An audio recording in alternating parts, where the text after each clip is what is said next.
Bago natin simulan ang part 14, muli po kong humihingi ng taos-pusong pasasalamat sa walang sawang pagsuporta sa ating YouTube channel at sa mga bagong subscriber. Welcome po sa inyong lahat. Maraming salamat po Eugene Torres sa maagang pamasko sa ating YouTube channel ng $2 gold, at taos-puso po akong humihingi ng pasasalamat. Ngayon, pinulot ni Sharon ang cocktail mula sa lupa at sinabi, "Masarap pala." Tinanong ni Bloodstream, "Puwid mo bang itigil siya?" "Pupunitin ko siya." Gumalaw ang protagonista at lumipat sa likod ni Bloodstream, ipinatong ang kamay sa balikat nito at nagsabi, "Subukan mo kung kaya mo." Nagulat si Bloodstream, hindi maintindihan kung paano siya nakarating sa likod niya ng mabilis. Pinresyon ni Sharon ang balikat nito at napatalon siya sa lupa. Nakakunot ang noo at tinanong, "Bakit ka biglang tumigil magsalita? Hindi ba't ikaw ang nagsabi na pupunitan mo ako?" Sumigaw ang player ng may gulat, "Malakas. Sino itong iyan? Paano siya naging mas malakas pa sa isang berserker?" Sumigaw ang ibang player, "Mag-ingat ka dyan, kapatid. Hindi pinapayagan ang laban ng mga player sa Red Leaf City. Ang mga gwardya, mga NPC ito, maaari siyang arestuhin." Uminom ang protagonista ng inumin at sinabi, "Huwag mag-alala, alam ko ang mga patakaran." Inisip niya ito, hawak lang niya ito gamit ang sariling lakas, hindi siya gumamit ng anumang attack skills kaya hindi siya papansinin ng mga gwardya. Nakakunot ang noo ni Bloodstream at sumigaw ng malakas, "Tanga, patay ka na." Pumadyak siya sa lupa at winasak ang daan. Tumalon ang protagonista sa gilid at tinangka ni Bloodstream na hampasin siya gamit ang braso. Sumigaw siya ng malakas, "Mamatay ka." Nag-block si Shum at napaatras si Bloodstream. Inusag niya ang espada niya at tinanong, "Wala na bang kinain ito, bakit ganito siya kaina?" Hinampas ni Bloodstream ang braso at sumigaw, "Paano mo ako nilalayuan? Wawasakin kita." Biglang lumabas ang isang gwardya mula sa Red Leaf City at inilabas ang kamay at nagsabi, "Bloodstream, sinadyang atakehin mo ang ibang player sa isang lugar kung saan ipinagbabawal ang PK. Ang isang player sa isang lugar kung saan ipinagbabawal ang PK, bilang parusa, ay ikukulong siya ng 12 oras." Pinisil ni Bloodstream ang kanyang mukha at nagpatuloy siya. Inutusan ng gwardya siyang itali siya at hilahin palayo. Sumigaw si Bloodstream ng hindi kasiyahan, "Sharon, hindi ito palalampasan ng Martial Alliance. Malalaman mo ang lahat ng sakit sa mundo, tanga." Tumayo si Violet Cloud at nagsabi, "Isalamat sa pagtulong sa akin." Gusto niyang magpasalamat sa kanya pero bago pa lang siya at wala siyang pera. Tiningnan siya ng protagonista ng mabuti at nahihiya siyang nagtanong, "Lord."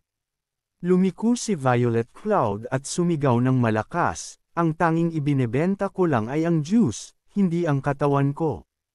Ibinigay ni Shong ang isang barya at nagsabi, "Ito ay para sa advance." Tumingin siya sa kanya ng may gulat at nagtanong, "Advance?" Sumagot ang protagonista, "Kailangan ko ng kusinero, at iniisip ko na ikaw ang perpekto para dito, at ito ang iyong advance." Tanong ni Violet Cloud, "Sigurado ka ba na ang kailangan mo lang ay magluto ako?" Bumulusok si Shong at nagtanong, "Kaya't pupunta ka ba sa akin, o ipagpapatuloy mong akusahan akong nang aabuso sa iyo sa harap ng buong kalsada? Nasa iyo na kung maniniwala ka o hindi." "Siya ba o hindi?" Si Violet Cloud ay nag-atubili at nahihiya na tinanggap ang barya at sinabi, "Gagawin ko ang lahat."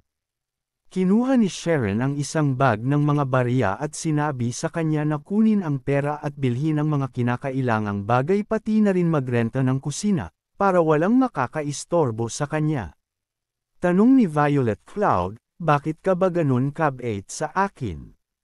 Lumiko ang protagonista at nagsabi, "Gusto ko sanang kunin ka, nang makita ko kung gaano ka kasipag." Masayang sumunod si Violet Cloud at sinabi niyang ibibigay niya ang kanyang pinakamahusay na pagsisikap. Ngumiti si Sharon at naisip na sa ngayon ay hayaan niyang mag-practice siya ng mga kasanayan na kinakailangan sa buhay at pagkatapos ay kapag nakuha na niya ang kanyang tiwala, tuturuan niya siya sa landas ng pakikidigma at pag-level up. Ngumiti siya at piniga ang kanyang mga kamao at sumigaw. Nakakuha ako ng isang divine cleric sa ilang pirasong bariya lang, tiyak na ako ay isang henyo. Lumingon ang mga manlalaro at tiningnan siya ng naguguluhan. Pagkatapos ng ilang sandali, naglalakad ang protagonist sa mga slums. Kinuha niya ang isang libro at naisip, nahulog ang diary na ito nang patayin ko ang werewolf chief, ngunit nakasulat ito sa Elvish. Kailangan ko ng tulong ng mga librarian upang mabasa ito. Hindi niya maisip na itinayo nila ang aklatan sa mga slums, sa mismong sentro ng ilalim ng buhay. Naisip niya pa kung ano kaya ang hitsura ng manager ng ganitong klaseng lugar. Sa sandaling iyon, ang mga bandido ay naghihintay sa kanya sa gateway.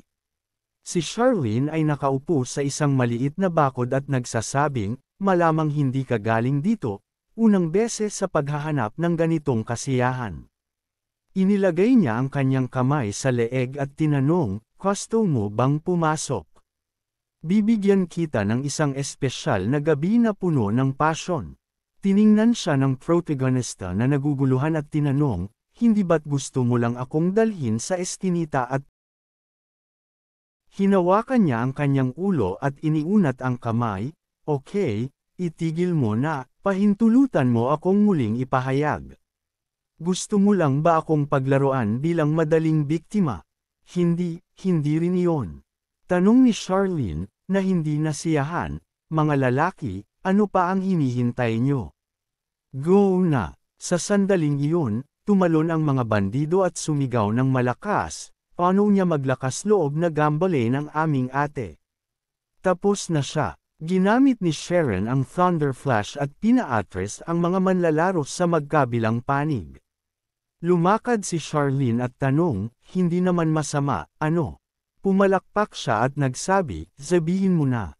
Alam ni Charlene kung saan siya pupunta, kilala niya ang lugar na ito tulad ng likod ng kanyang kamay.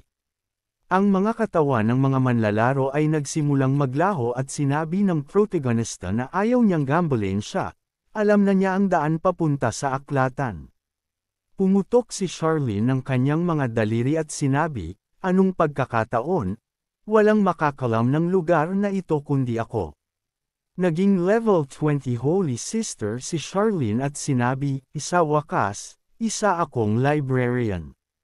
Nakakunot ang kanyang noo at tinanong, ngayon, naniniwala ka na ba sa akin, bata? Tiningnan siya ng protagonista ng naguguluhan at sinabi, kakaunti lang ang oras ang lumipas. Kanina lang ay mukhang leader ng isang gangka, paano ka agad naging isang pari?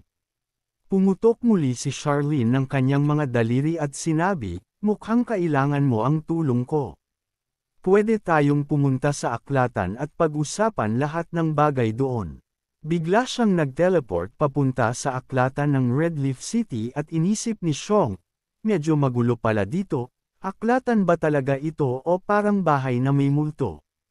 Pumikit si Charlene at nag-cross ng mga binti sa mesa habang tinutupi ang mga braso at nagsabi, kaya, bata, ano ang pakay mo na makita ako? Inilabas ng protagonista ang isang diary at sinabi niyang dumaan siya upang mag-decipher ng diary na nakasulat sa sinaunang Elvish. Ibinuka ni Charlene ang kanyang kamay at nagsabi, 20-30 silver. Sinabi ng protagonista, okay, babayaran ko na. Talaga bang pera lang ang iyong pinapansin? Kinuha ni Charlene ang diary at nagsimulang basahin ito. Tumili siya sa gulat at hinagis ang diary, isang berdeng makapal na enerhiya ang tumagos mula doon at isang malaking projection ng isang dakilang demonyo ang lumitaw. Iniunat ni Charlene ang kanyang kamay at inutusan ang demonyo na mawala. Tinanong ng halimaw, paanong isang kahabag-habag na pari ang magtatangkang mag-seal nito? Sumagot siya, projection lang ito, sino pa ba ang pinapatamaan nito? Ginamit ni Charlene ang Divine Spear, inactivate ang seal at ang demonyo ay sumigaw, anong kapal ng mukha. Kinaykit ni Charlene ang kanyang mga mata at ipinagkabit ang kanyang mga kamay. Tumingin ang demonyo sa maliwanag na liwanag at sinabi, ito, nakakunot ang noo ni Charlene at inutusan itong mawala. Bumulusok ang divine light na sinunog ang katawan ng demonyo. Nagsimula itong maglaho at mag-apoy habang sinabi ng demonyo, magtatagpo pa tayo, Xiong. Nakakunot ang noo ni Xiong at tinanong, ano ang iniulat ng system window? Iniiwasan ko na ba ang sumpa ng dakilang demonyo? Nabawasan ng 50% ang mga stats. Lahat ng karanasang nakuha ay nabawasan ng 50%. Pinagmamasdan siya ng dakilang demonyo.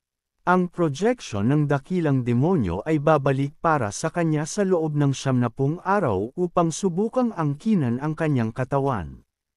Nahulog ang diary sa sahig at sinabi ni Charlene na hindi nasisiyahan, sa totoo lang, itinatago ng diary ang projection ng dakilang demonyo. Isang malaking pagkakamali na humingi lang siya ng 30 silver. Nakatitig ang protagonista sa system notification ng gulat. Sinabi niyang horror, hindi niya akalain na may ganitong bitag sa loob ng diary. Umupo si Charlene sa upuan at hinawakan ang kanyang leeg at sinabi, kung mayroon siya nito ng ilang araw pa, ang dakilang demonyo ay kukunin ang kanyang katawan. Sinabi ni Xiong na may takot, pero ang problema ay hindi pa rin nasosolusyonan, mamamatay pa rin ako sa loob ng 70 araw. Tumugon si Charlene, sa diary, may spell na kailangan upang buksan ang pinto ng Cave of Darkness. Kailangan mo lang hanapin ang aklat ng kadiliman na nakaimbak dito at sirain ito upang pigilan ang pagdating ng dakilang kasamaan. Iniulat ng system window, isang epic quest ang nailunsad, The Descent of Darkness. Kailangan mong hanapin at sirain ang aklat ng kadiliman upang pigilan ang descent ng dakilang demonyo. Hindi alam ang gantimpala. Naisip ng protagonista na ang player na nakatapos ng quest na ito sa kanyang nakaraang buhay ay tinatawag na Fairy Tale Extinguisher, pero hindi ito nagsalita kung paano niya ito nagawa. Tinanong niya ang iginagalang na pari, saan nga ba eksakto ang Cave of Darkness? Pwede ba niyang bigyan siya ng pahiwatig? Ipinatong ni Charlene ang kanyang kamay sa kanyang pisngi at sinabi, pero sa impormasyong iyon, kailangan mong magbayad ng 10 gold. Alam ko na wala kang ganun ngayon, kaya bakit hindi muna niya alisin ang sumpa ng dakilang demonyo sa kanya, at saka na lang niya ibabalik ang pera.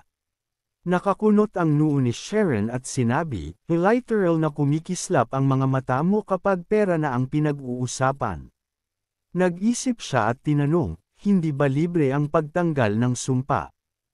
Inunat ni Charlene ang kanyang kamay at sinabi, talaga, matalino kang bata. Kung gusto nating sirain ito, kailangan nilang magsagawa ng isang ritual, at kukunin ko lang ang 3 gold para doon. Alam niyang mayroon siyang kaunti pang higit sa 3 gold coin sa kanyang inventaryo ngayon. Ibinigay ni Charlene sa kanya ang bola at sinabi, ang teleportation stone na ito ay magdadala sa kanya sa Moonlight Forest kung saan kailangan niyang mangolekta ng 30 moonstones. Pagkatapos niyang matapos, maaari na niyang isagawa ang ritual. Nagbukas ang system window ng isang tindahan na nagbebenta ng mga beginner recovery potions para sa 10 gold coins. Naisip ni Sharon, ang Moonlight Forest ay hindi lang isang level 9 na lokasyon, kundi mayroon ding sumpa na nagpapabawas ng kalahati sa kanyang stats. Kailangan niyang maghanda ng mabuti. Lumabas ang protagonista at binuksan ang kanyang inventaryo. Sinabi niyang, sa mga magic scroll at recovery potions na ito, tataas ang aking pagkakataon na mabuhay ng malaki. Panahon na upang pumunta, ang Moonlight Forest ay naghihintay.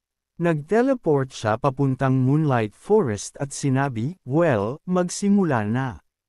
Iniulat ng system window, ang Moonlight Forest ay isang level 9 na lokasyon, at ang pagkakataon ng loot mula sa mga monsters dito ay sobrang taas. Bumaba ang protagonista sa mga hagdang bato, at higit pa, makikita dito ang mga bihirang resources tulad ng ores at medicinal herbs. Ang kamatayan ng mga low-level players na nagsimula ng gold fever ay isang karaniwang pangyayari, kaya tinatawag ang lugar na ito na Edge of Death. Ipinatong ni Sharon ang kanyang kamay sa lupa at nag-isip, dahil ang sumpa ng dakilang demonyo ay nakatadhana sa akin, magiging mahirap kalabanan ang mga monsters dito.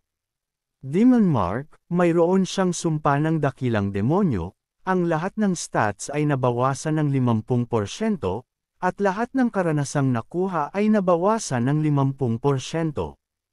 Ang dakila ay pinagmamasdan siya, at ang projection ng dakilang demonyo ay babalik para sa kanya sa loob ng 70 araw upang subukang angkinan ang kanyang katawan.